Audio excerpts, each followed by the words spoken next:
14वीं सदी के मध्य में पूरे यूरोप में एक विनाशकारी घटना घटी जो मौत और निराशा का मंजर छोड़ गई। ब्लैक डेथ के रूप में जानी जाने वाली यह महामारी महाद्वीप की लगभग आधी आबादी को मार डालेगी और यूरोपीय इतिहास में एक महत्वपूर्ण मोड़ साबित होगी। माना जाता है कि ब्लैक डेथ मध्य एशिया के मैदानों में उत्पन्न हुई थी, व्यापार मार्गों के साथ यात्रा की, अंततः 1347 में यूरोप पहुंची। काले चूहों पर पिस्सू द्वारा ले जाया गया। बुबोनिक प्लेग तेजी से फैल गया। रोग तेजी से और भयंकर रूप से फैला। पीड़ितों को बुखार, ठंड लगना और ब्यूबोज नामक दर्दनाक सूजन विकसित होगी। इसके बाद आंतरिक रक्तस्राव के कारण त्वचा पर काले धब्बे पड़ जाएंगे। मौत अक्सर कुछ ही दिनों में आ जाती थी। मध्यकालीन चिकित्सा ब्लैक डेथ के सामने असहाय थी। रोगाणुओं या रोग संचरण की कोई समझ न होने के कारण डॉक्टरों और पुजारियों को स्पष्टीकरण देने में समान रूप से संघर्ष करना पड़ा।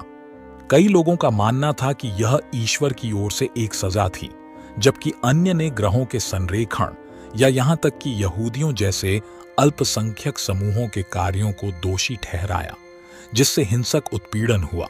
मौत का पैमाना अकल्पनीय था। पूरे गांवों का सफाया कर दिया गया और शहरों में मृतकों को सामूहिक कब्रों में दफना दिया गया। कुछ ही वर्षों में यूरोप की जनसंख्या 60% तक कम हो गई, जिससे यह महाद्वीप शोक और अराजकता में डूब गया। ब्लैक डेथ ने जनसंख्या को नष्ट करने से कहीं अधिक किया। इसने जीवन के हर पहलू को बाधित कर दिया। श्रम शक्ति बिखर गई, जिससे आर्थिक पतन हुआ। कम श्रमिकों के उपलब्ध होने से मजदूरी में नाटकीय रूप से वृद्धि हुई और पारंपरिक सामंती व्यवस्था टूटने लगी। श्रम की कमी ने तकनीकी नवाचारों को भी जन्म दिया, क्योंकि समाज ने उत्पादकता बनाए रखने के लिए नए तरीकों की तलाश की। चर्च, जो मध्य युगीन जीवन में केंद्रीय संस्था थी, ने अपने अधिकार को चुनौती दी। कई लोगों ने विश्वास खो दिया, यह सवाल करते हुए कि एक न्यायी और प्रेमपूर्ण भगवान इस तरह के कष्ट की अनुमति क्यों देगा। यह बढ़ता हुआ मोहभंग बाद में चर्च के प्रभाव को कमजोर करने में योगदान देगा और सुधार के लिए मंच तैयार करेगा। ब्लैक डेथ का सांस्कृतिक प्रभाव गहरा था।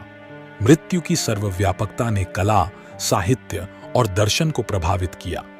प्लेग के दौरान जीवन की गंभीर वास्तविकता ने मृत्यु दर के बारे में चिंता पैदा कर दी। जबकि ब्लैक डेथ ने अपार पीड़ाएं लाईं, इसने यूरोपीय समाज में महत्वपूर्ण परिवर्तनों को भी उत्प्रेरित किया। सामंतवाद के पतन, अधिक गतिशील श्रम शक्ति के उदय और सत्ता की गतिशीलता में बदलाव ने पुनर्जागरण का मार्ग प्रशस्त किया। विज्ञान, कला और मानवतावाद में नए सिरे से रुचि का काल। ब्लैक डेथ यूरोपीय इतिहास में एक काला और कष्टदायक अध्याय था, लेकिन इसने एक महत्वपूर्ण मोड़ भी दर्ज किया। प्लेग की राख से एक नया यूरोप उभरा, जिसने आगे चलकर आधुनिक दुनिया को आकार दिया। यह जीवन की नाजुकता और मानवीय आत्मा के लचीलेपन की स्पष्ट याद दिलाता है। आज की वीडियो में बस इतना ही। अगर यह वीडियो आपको पसंद आई है तो इस वीडियो को लाइक और शेयर करें और चैनल को भी सब्सक्राइब करें।